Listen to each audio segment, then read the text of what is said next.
Dans la petite ville de Bellevue, quelque chose d'étrange venait de se produire. Un matin brumeux de septembre, les habitants se réveillèrent pour découvrir des traces gigantesques dans le parc municipal. Ces empreintes mystérieuses mesuraient près de 20 centimètres de long et possédaient 3 doigts bien distincts. Personne n'avait jamais rien vu de tel auparavant. La jeune Léa, une fillette de 10 ans aux cheveux bouclés et aux yeux curieux, fut la première à remarquer ces traces inhabituelles en se rendant à l'école. Elle s'arrêta net, son cartable glissant de son épaule. Les empreintes formaient un chemin mystérieux qui traversait tout le parc et disparaissait dans la forêt voisine. Son cœur se mit à battre plus fort. Léa adorait les énigmes, et celle-ci semblait particulièrement fascinante. Accompagnée de son meilleur ami Thomas, un garçon aux lunettes rondes et à l'esprit scientifique, Léa décida de mener l'enquête après l'école. Thomas apporta son manuel d'ornithologie et sa loupe, tandis que Léa avait son carnet de détective et son appareil photo. Ensemble, ils examinèrent minutieusement les traces dans le parc. Thomas fronça les sourcils en comparant les empreintes avec les illustrations de son livre. « Ces traces ressemblent à celles d'un oiseau géant », murmura-t-il. « Mais aucun oiseau de cette taille ne vit dans notre région. C'est vraiment étrange. » Léa photographia les empreintes sous tous les angles, notant chaque détail dans son carnet. Les traces menaient vers la vieille forêt de chênes, un endroit que les enfants évitaient généralement car il était sombre et dense. Les deux amis hésitèrent un instant à l'orée de la forêt. Les arbres centenaires formaient une voûte au-dessus d'eux, filtrant la lumière du soleil. Mais leur curiosité était plus forte que leur peur. Ils s'enfoncèrent prudemment dans les bois, suivant le chemin tracé par les mystérieuses empreintes. Le sol était recouvert de feuilles mortes qui craquaient sous leurs pas.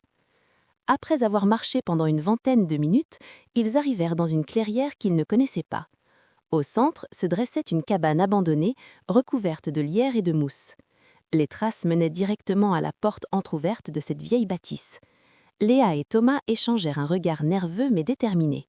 Ils s'approchèrent lentement de la cabane, le cœur battant. Soudain, un bruit étrange retentit à l'intérieur. Un son grave et profond, comme un grondement mélangé à un sifflement. Les enfants se figèrent sur place. La porte de la cabane s'ouvrit davantage, grinçant sur ses vieux gonds rouillés. Et là, dans la pénombre, ils aperçurent une silhouette imposante. C'était un oiseau immense, presque aussi grand qu'un adulte, avec des plumes brunes et grises, un long cou et des yeux brillants qui les observaient avec intelligence. « Un émeu !» s'exclama Thomas à voix basse. « Mais qu'est-ce qu'un émeu fait ici? Ces oiseaux vivent en Australie. » L'émeu sortit lentement de la cabane, se déplaçant avec prudence. Il ne semblait pas agressif, mais plutôt curieux et même un peu effrayé. Léa remarqua alors quelque chose d'inhabituel. L'oiseau portait autour du cou un collier avec une petite plaque métallique. Avec précaution, Léa s'approcha de l'émeu en lui parlant doucement pour le rassurer.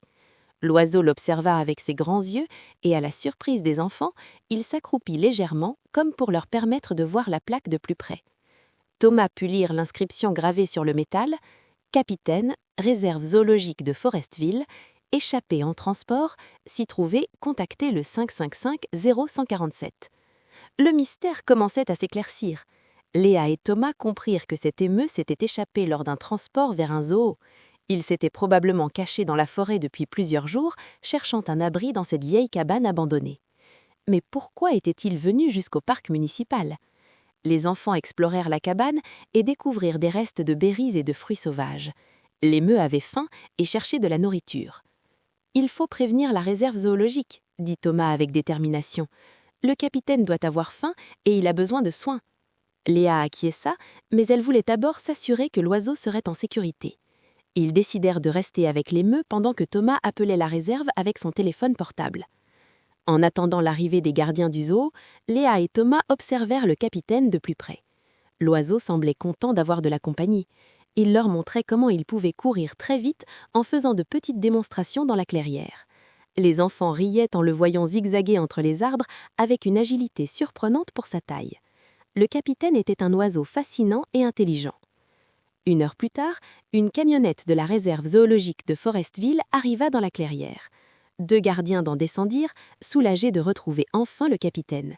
Ils expliquèrent aux enfants que l'émeu s'était échappé 3 jours plus tôt lorsque le camion de transport avait eu un accident mineur sur la route près de Bellevue. Ils avaient cherché partout sans succès. Vous avez fait un travail formidable, les enfants, dit la gardienne avec un grand sourire. Grâce à vous, le capitaine peut rentrer chez lui en toute sécurité. Il participera bientôt à un programme éducatif pour les écoles.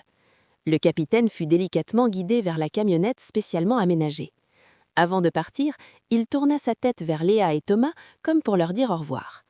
Les gardiens offrirent aux enfants des passes gratuites pour visiter la réserve zoologique et rencontrer le capitaine dans son nouvel habitat. Léa et Thomas étaient ravis. Ils avaient non seulement résolu le mystère des traces géantes, mais ils avaient aussi sauvé un oiseau extraordinaire et s'étaient fait un nouvel ami à plumes. En rentrant chez eux ce soir-là, Léa et Thomas se sentaient fiers et heureux. Leur aventure dans la forêt était devenue l'histoire la plus excitante de leur vie. Le lendemain à l'école, ils racontèrent leur découverte à leurs camarades qui écoutèrent avec fascination le récit du mystérieux émeu. Le journal local publia même un article sur leur exploit, les surnommant les jeunes détectives de Bellevue. Quelques semaines plus tard, Léa et Thomas visitèrent la réserve zoologique de Forestville. Le capitaine les reconnut immédiatement et s'approcha de la clôture de son enclos pour les saluer. Les enfants passèrent l'après-midi à apprendre davantage sur les émeus et les autres animaux de la réserve.